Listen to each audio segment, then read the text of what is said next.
In order to classify the obscene images or the nude images, you have a package called as NudeNet. You can simply install it with pip install NudeNet. It is available in uh, PyPy. You can directly pip install it.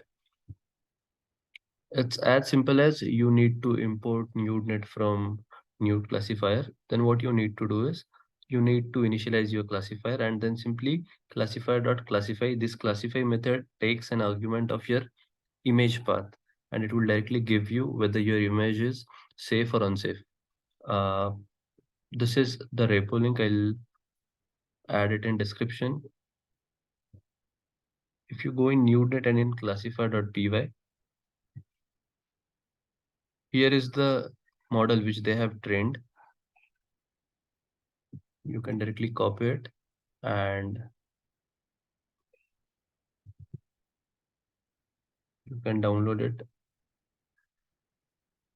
So the model is of 79.7 MB. I have already downloaded, so I'll cancel it. It works pretty well.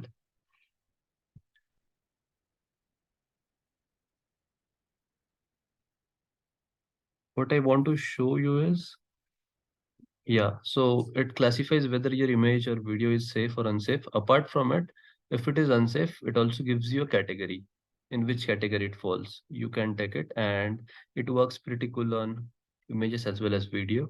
They have also given the steps in the README. So classifier, you need to first initialize your classifier and then classify with the image path. It will return whether it is safe or unsafe, the probability if it is safe or unsafe. And if you want the video, you can use the method classify video and inside it takes a parameter of part 2 video and the batch size. So that's it for this video. Thank you.